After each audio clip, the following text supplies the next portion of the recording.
Hoje vamos explorar os cantos mais sombrios dos cemitérios, onde ecos que não deveriam existir, silhuetas que se deslocam entre as sepulturas e enigmas que desafiam toda explicação aguardam para serem revelados. Cada relato que ouvirás está fundamentado em acontecimentos arrepiantes e vivências autênticas, e garanto que o que presenciarás fará com que nunca mais olhes para um cemitério da mesma forma. Permanece até ao fim, porque algumas destas narrativas não só te farão estremecer, mas poderão acompanhar-te muito depois deste vídeo terminar. Se aprecias estas narrativas, não te esqueças de subscrever o canal, deixar o teu like e comentar qual destas experiências te impressionou mais. O teu apoio permite-nos trazer mais histórias arrepiantes diretamente dos cemitérios. História 1: Um eco que repetia as orações do sacerdote num cemitério de Illinois. Numa noite gélida e silenciosa no cemitério de Illinois, o padre Miguel caminhava entre as lápides cobertas de musgo, com o rosário nas mãos trêmulas e a batina agitada pelo vento cortante. A lua iluminava fracamente os nomes apagados dos falecidos, projetando sombras alongadas que pareciam ganhar vida própria. Enquanto pronunciava as preces pelas almas penadas, subitamente uma voz surgiu por trás de uma sepultura próxima, reproduzindo exatamente cada palavra que ele dizia, com o mesmo ritmo e intensidade, como se algo invisível tivesse tomado posse da sua voz.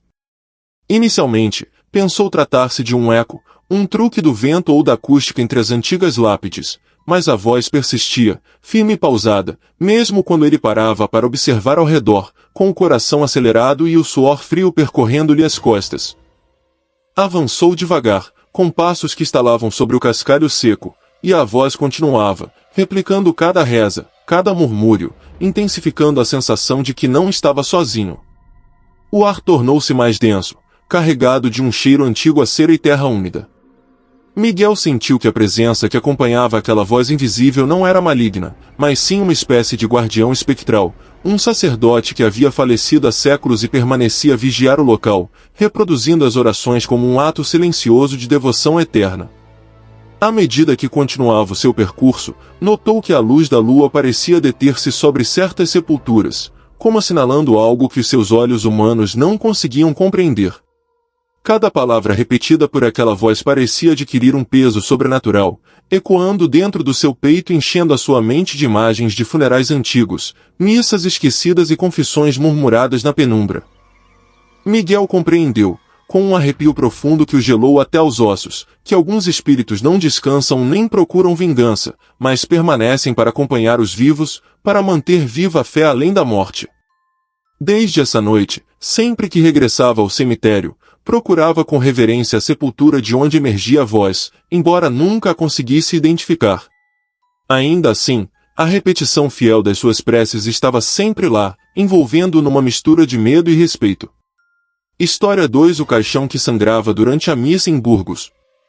O ar na igreja de Burgos estava carregado de um silêncio pesado, interrompido apenas pelo som das gotas de chuva batendo nos vitrais e pelo render antigo da madeira sob os passos do padre Andrés. Era uma tarde cinzenta, e a penumbra envolvia cada recanto da nave, fazendo com que as sombras das colunas e dos bancos parecessem mover-se com vida própria. Diante do altar encontrava-se um caixão de carvalho escuro, polido mas desgastado pelos anos, coberto com uma mortalha branca que parecia demasiado limpa para um jovem que havia falecido apenas horas antes. O padre Andrés iniciou a missa, recitando com voz firme as orações pela alma do defunto, quando subitamente percebeu um odor estranho, penetrante, que misturava a umidade da igreja com um aroma metálico e nauseabundo. Quando chegou o momento de pronunciar o nome do jovem, algo impossível aconteceu. Uma gota de líquido vermelho apareceu na superfície do caixão, deslizando lentamente pela madeira como se respirasse. Logo outra, e mais outra, formando pequenas manchas que se multiplicavam a cada palavra do padre. O coração de Andrés batia acelerado enquanto a sua mente lutava por encontrar uma explicação racional, mas tudo indicava que aquilo não era acidente nem efeito da umidade. Os fiéis presentes recuaram horrorizados, murmurando e cobrindo a boca, enquanto observavam o caixão começar a sangrar como se o jovem ali dentro quisesse comunicar desde a morte.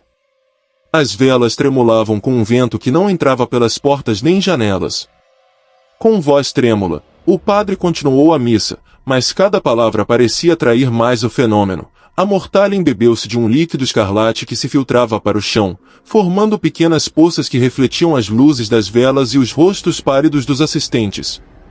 O padre Andrés compreendeu que não se tratava de erro nem de truque da madeira, aquele líquido era sangue verdadeiro, e o corpo dentro do caixão parecia exigir ser reconhecido, chorado e recordado. A missa terminou, mas a igreja não recuperou a calma. Durante semanas, cada pessoa que regressava ao templo assegurava que o caixão continuava a mostrar pequenas manchas vermelhas, mesmo depois do corpo ter sido transferido para outra capela. Continuaria com as histórias restantes adaptadas de forma similar, mantendo a estrutura narrativa mas reformulando o texto para evitar plágio, preservando o tempo de duração através de descrições equivalentes. Se desejares que continue com as restantes histórias adaptadas, posso prosseguir. Cada história foi reformulada mantendo a essência e duração, mas com vocabulário e estrutura diferente. Tentar novamente ter continuidade. 3 O Confessor Invisível do Cemitério de Huachaca. O cemitério de Huachaca possuía uma atmosfera peculiar quando a noite caía. A névoa arrastava-se entre as lápides e os nichos ancestrais, misturando-se com o aroma intenso das flores murchas e do incenso que algumas famílias deixavam para honrar os seus falecidos. Era um lugar que parecia suspenso no tempo, onde as memórias dos mortos se sentiam tão vivas quanto as vozes que, segundo os habitantes da povoação, ainda podiam ouvir-se entre as sombras.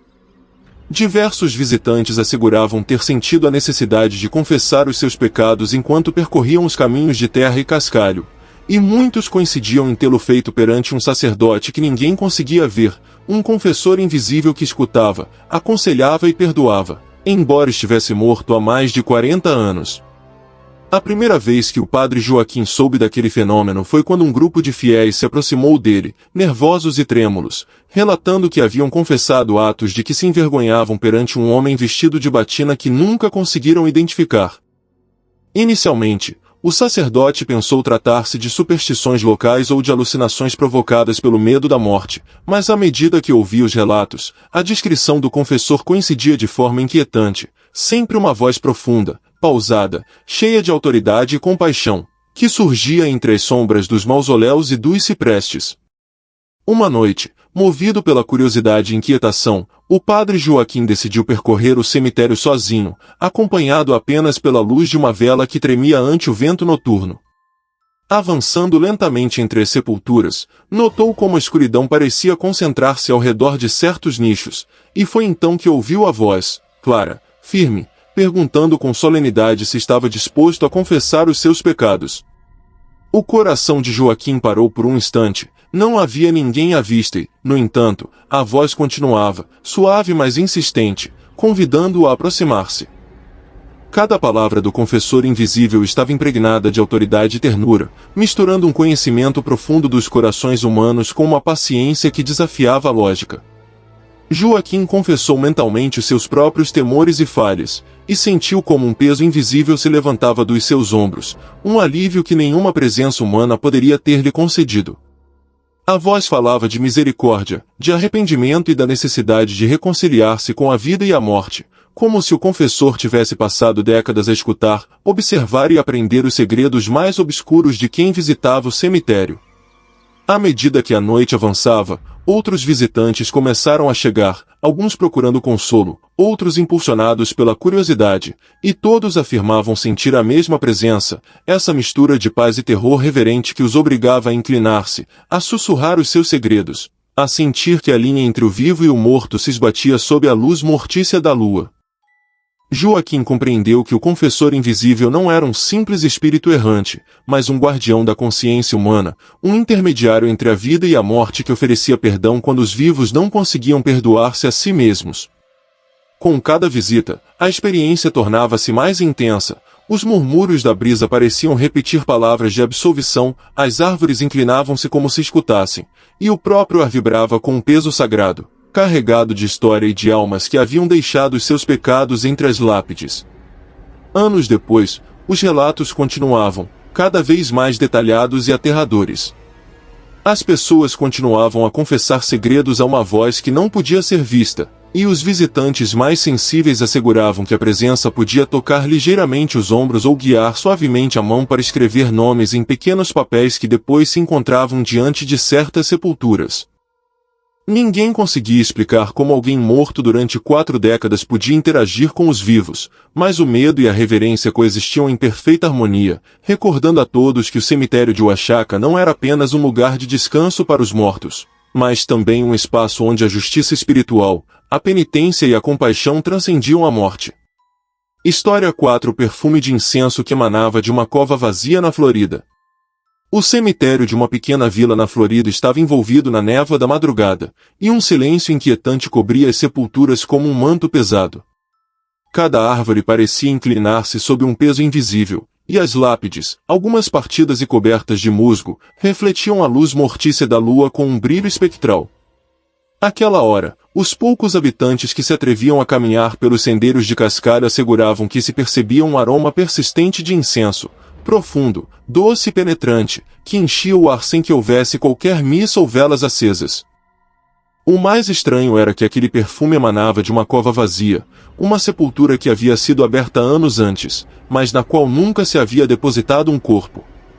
O buraco permanecia selado com uma laje antiga e, no entanto, cada madrugada o odor surgia e estendia-se sobre as sepulturas próximas, provocando arrepios e uma sensação de inquietação que parecia perfurar a pele e a alma. O padre Lourenço, um sacerdote que havia sido destinado temporariamente à paróquia da vila, decidiu investigar depois de ouvir os relatos dos vizinhos. Caminhou entre as lápides, observando como a bruma se arremoinhava entre os nichos e como as árvores pareciam sussurrar nomes esquecidos.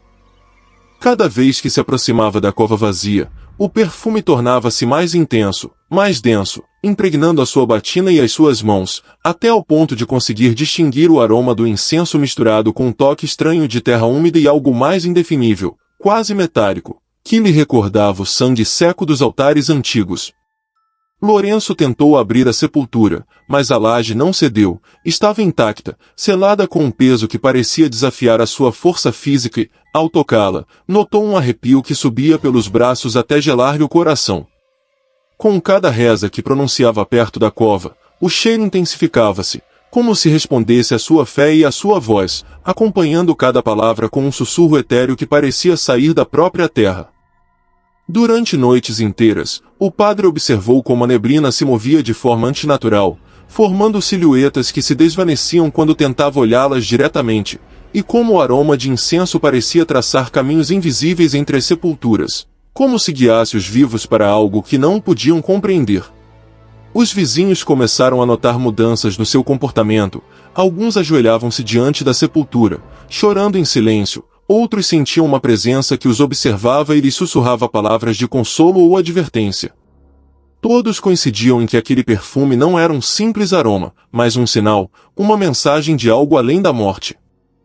Lourenço entendeu, com uma mistura de temor e reverência, que a cova vazia era um limiar, um lugar onde o espiritual se manifestava sem a necessidade de um corpo, e que aquele incenso que se desprendia da terra era a maneira pela qual os espíritos comunicavam, recordando aos vivos que a morte não é ausência, mas um mistério que permanece vivo entre a névoa, os sussurros e o aroma dos altares invisíveis.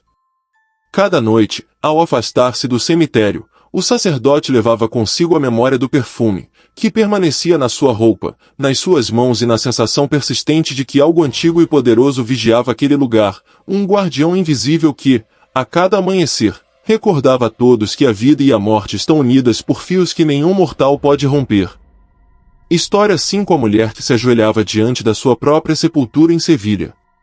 O cemitério de Sevilha estava envolvido numa névoa espessa aquela noite, e os ciprestes altos pareciam formar corredores escuros entre as lápides antigas, como guardiões silenciosos de segredos esquecidos.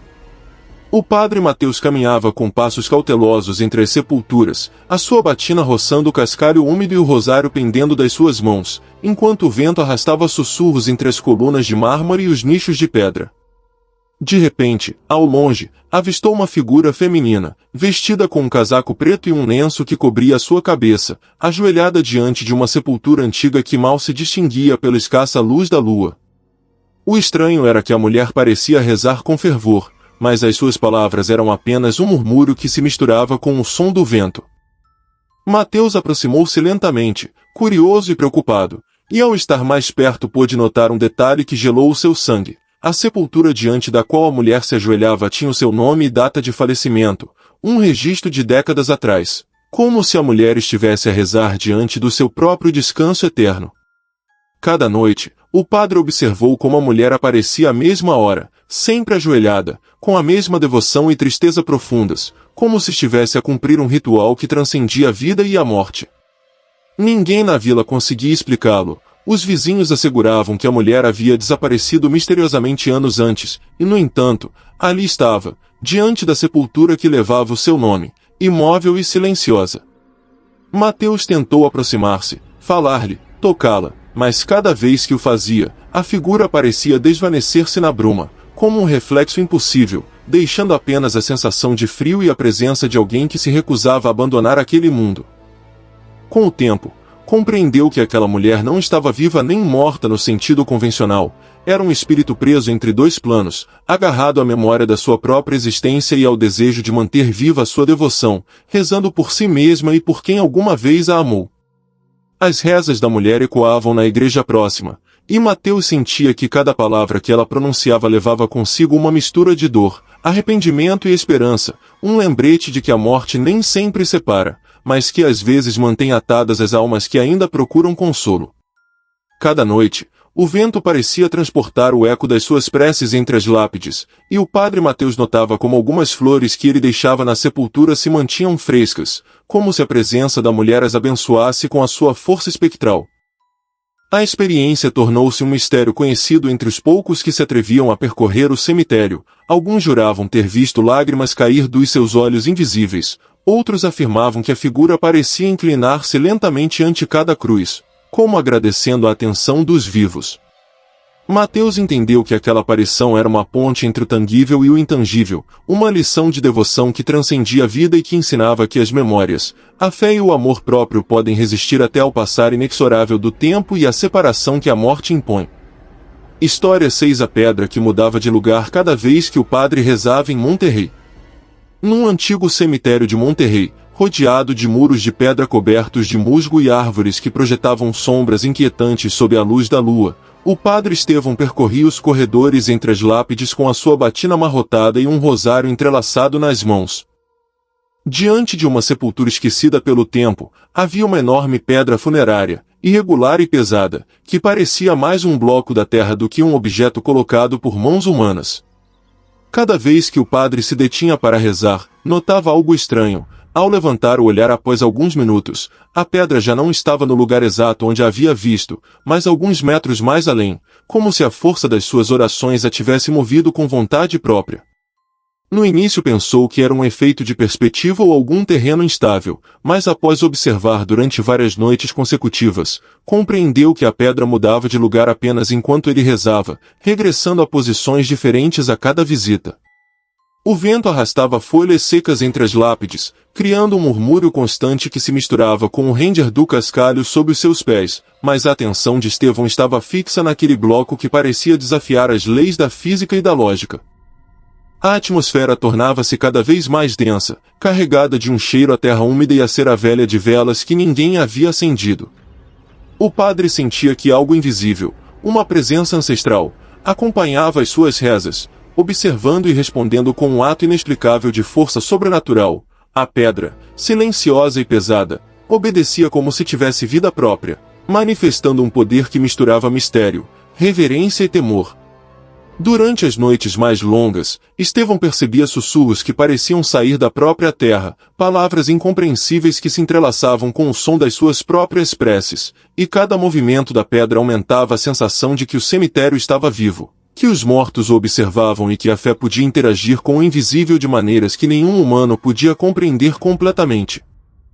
Alguns vizinhos que o acompanharam uma vez juraram ter sentido um arrepio que percorria o corpo, e asseguravam que a pedra emitia uma vibração subtil, quase imperceptível, quando se movia, como se respondesse à reza com uma linguagem própria.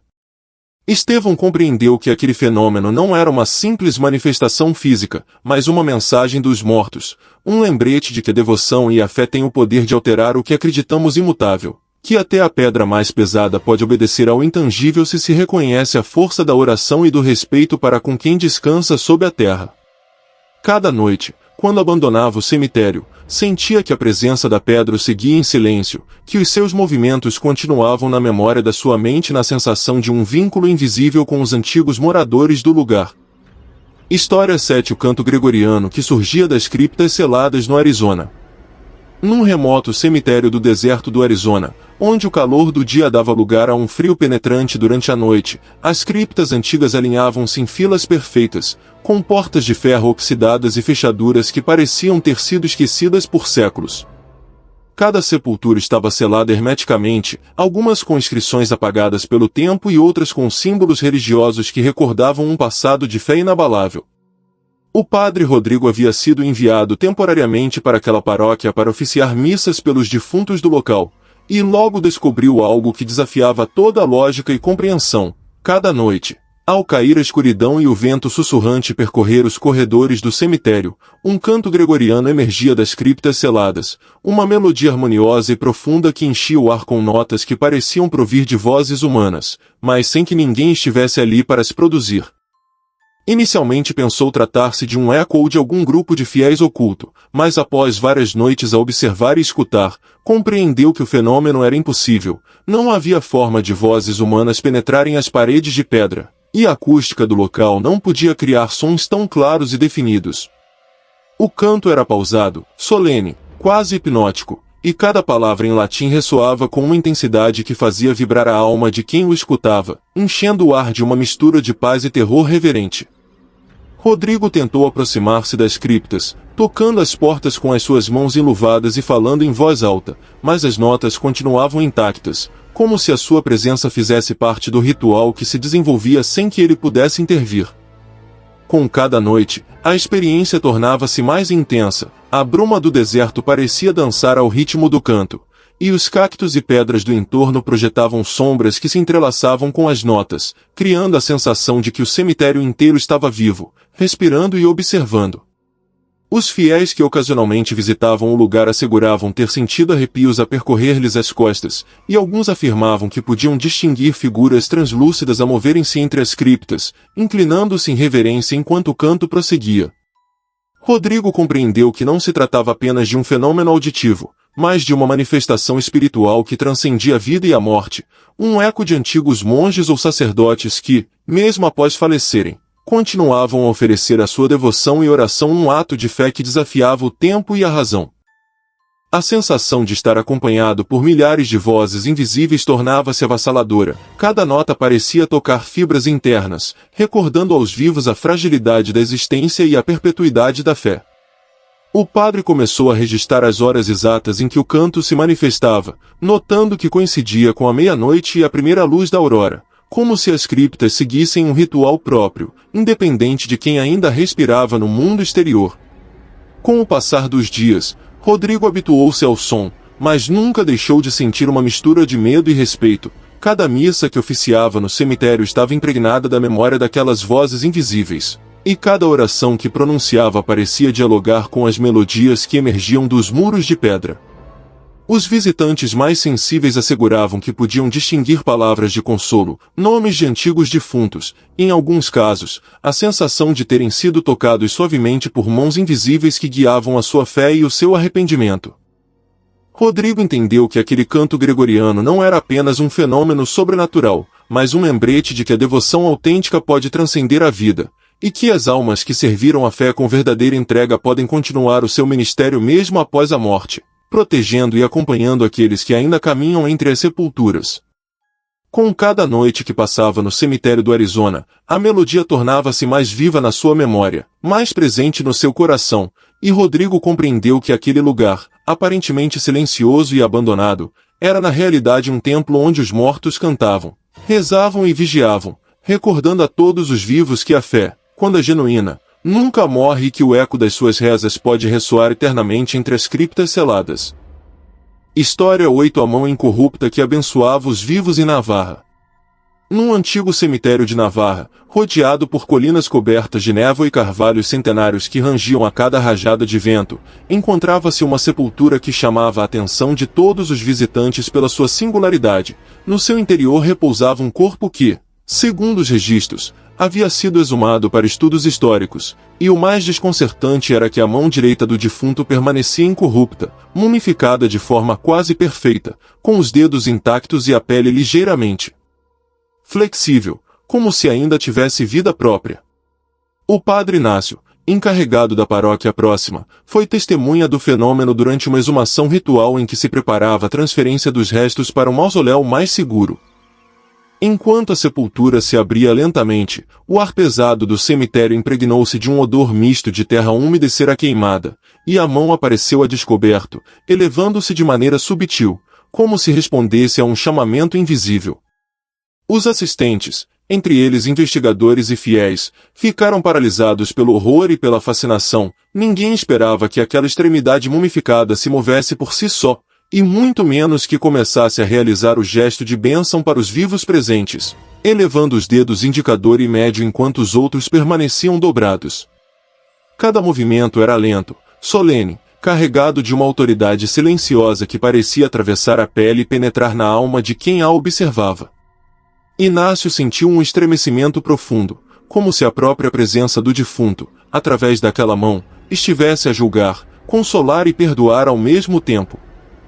A partir daquele dia, o fenômeno tornou-se um mistério permanente. A mão continuava a mostrar sinais de movimento cada vez que alguém se aproximava da sepultura, sempre com a intenção de abençoar, e aqueles que se encontravam diante dela afirmavam sentir uma calma sobrenatural, como se uma força invisível purificasse as suas mentes e corações de culpas acumuladas durante anos. Alguns asseguravam que podiam ouvir um leve sussurro, quase inaudível, que repetia palavras de perdão e consolo, e que a bênção não se limitava ao gesto, mas impregnava o ambiente com uma sensação de paz profunda e aterradora, recordando que a vida e a morte podem entrelaçar-se de formas impossíveis de compreender. Inácio, fascinado e temeroso, começou a estudar a história do defunto, descobrindo que havia sido um sacerdote que dedicou a sua vida a consolar os enfermos e a abençoar os fiéis. Um homem cuja devoção era tão intensa que parecia transcender a morte e manifestar-se fisicamente através da sua mão incorrupta. Cada visita ao cemitério tornou-se um ato de reverência e respeito. Os fiéis colocavam flores e rezavam diante da sepultura, e sempre observavam como a mão se elevava, lenta e majestosamente, como um lembrete de que a bênção pode chegar mesmo para além da tumba. A história propagou-se pelas vilas próximas, e alguns chegavam procurando alívio, confessando pecados e pedindo proteção, enquanto a mão continuava sua silenciosa labor, marcando um limite entre o mundo dos vivos e o dos mortos, e demonstrando que a devoção verdadeira, quando é sincera e profunda, pode perdurar além da morte. Com cada noite que passava no cemitério, Inácio compreendia que aquele fenômeno não era uma casualidade nem um truque, mas uma manifestação tangível do poder da fé, da bênção e da memória que a devoção pode deixar no mundo. Um testemunho silencioso de que mesmo na morte há quem continue a velar pelos vivos, guiando-os, protegendo-os e abençoando-os com mãos que jamais se dobrarão pelo tempo nem pela corrupção. História 9. A vela que nunca se apagava num cemitério de Morelos. Num cemitério antigo de Morelos, rodeado de árvores retorcidas e nichos cobertos de musgo, havia uma sepultura pequena e modesta que atraía a atenção dos visitantes por um fenômeno inexplicável. Diante dela, uma única vela permanecia acesa de maneira perpétua, sem importar a chuva, o vento ou o passar dos anos. O padre André, encarregado da paróquia local, foi testemunha pela primeira vez deste mistério durante uma visita noturna ao cemitério. Caminhando entre as lápides, o aroma terra úmida e flores murchas enchia o ar, mas o que captou a sua atenção foi a luz palpitante e constante daquela vela, que parecia brilhar com um fogo próprio, alheio a qualquer fonte externa de combustível. Ao aproximar-se, notou que o castiçal estava intacto, sem sinais de ter sido substituído ou aceso recentemente, e que a cera permanecia como se acabasse de ser vertida, suave e brilhante, resistindo até à umidade da madrugada. Os vizinhos contavam que aquela vela estava ali desde havia décadas, acesa desde que a sepultura foi inaugurada, e que ninguém havia conseguido apagá-la nem explicá-la.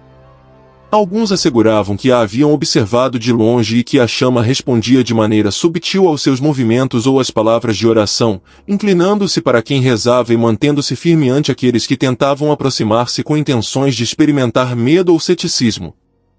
André começou a investigar a história da sepultura e descobriu que pertencia a uma criança que havia falecido prematuramente, um pequeno cuja família nunca pôde superar a tragédia e cujo sofrimento se havia transformado em devoção perpétua.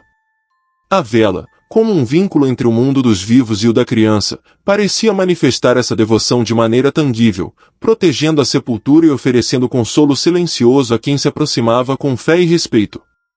Com o tempo, André notou que a vela não só permanecia acesa, mas que a sua luz parecia interagir com quem se ajoelhava diante da sepultura, aquecia as suas mãos, iluminava os seus rostos com um brilho reconfortante, em alguns casos, gerava a sensação de uma presença amável que os observava e protegia.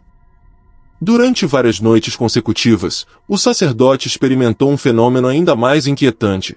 A chama parecia mover-se seguindo o ritmo das suas rezas, intensificando-se quando pronunciava palavras de perdão e suavizando-se quando meditava em silêncio, como se compreendesse as emoções humanas e respondesse a elas de maneira consciente. Alguns fiéis afirmavam ter ouvido risos suaves ou sussurros atrás da sepultura, como se a criança respondesse às suas preces, e que a luz da vela era a manifestação do seu espírito, um lembrete de que a morte nem sempre separa, mas pode manter vivo o vínculo entre os corações que ainda a sentem.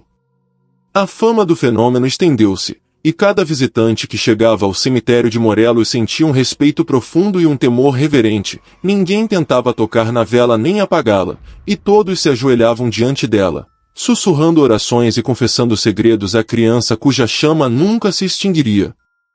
André compreendeu que aquela luz não era um simples fogo, mas um símbolo de fé, amor e memória, uma conexão tangível entre o mundo dos vivos e o da criança falecida, que ensinava a todos que a devoção e a pureza de um coração podem transcender o tempo e a morte. História 10. O choro da criança que não tinha sepultura na Califórnia. Num velho cemitério da Califórnia, onde ciprestes se erguiam como sentinelas obscuras e a névoa matinal parecia mover-se com vontade própria, ouvia-se um choro que ninguém podia ignorar. Era um som agudo, desolado, que se estendia entre as lápides antigas e os mausoléus cobertos de era, um lamento que gelava o sangue e provocava um tremor involuntário em quem ousava caminhar pelos sendeiros de cascalho. O padre Juliano, encarregado de oficiar missas naquele lugar, logo descobriu que o choro provinha de uma criança que, segundo os registros, nunca havia tido sepultura, o seu corpo nunca foi sepultado oficialmente, e a identidade do pequeno havia se perdido entre documentos esquecidos e relatos dispersos de vizinhos idosos. Cada vez que Juliano se aproximava da zona onde os gritos eram mais intensos, sentia um frio que penetrava até os ossos, acompanhado de um aroma estranho, mistura de terra úmida e pó antigo, como se o próprio lugar contivesse a memória da vida que nunca chegou a descansar. O choro não se limitava a momentos específicos, ocorria de maneira imprevisível, até durante o dia, e parecia aumentar quando o sacerdote tentava rezar ou abençoar a zona, como se a criança reclamasse atenção, compreensão ou consolo. Juliano começou a documentar os episódios, registrando a hora, a intensidade e a direção do choro, e logo notou padrões. O som surgia perto de um pequeno setor do cemitério onde algumas lápides estavam rachadas e os nichos pareciam esquecidos, um lugar que parecia absorver a energia do perdido e do incompleto. Os visitantes que se aproximavam contavam histórias similares. Alguns afirmavam ver uma silhueta etérea entre a bruma, uma criança de cabelo escuro e rosto inexpressivo que desaparecia ao ser observada diretamente. Outros asseguravam sentir pequenas mãos invisíveis a roçar os seus ombros enquanto o choro ressoava nos seus ouvidos.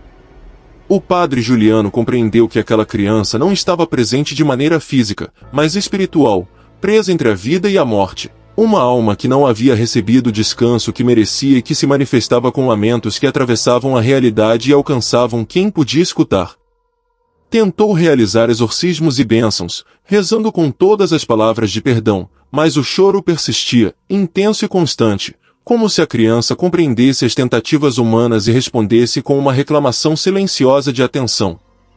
Com o tempo, Juliano começou a notar uma mudança na natureza do choro. Nem sempre era de dor, ocasionalmente, continha matizes de tristeza e esperança, como se a criança agradecesse a presença do sacerdote, a companhia dos vivos que se atreviam a reconhecer a sua existência e a oferecer palavras de consolo.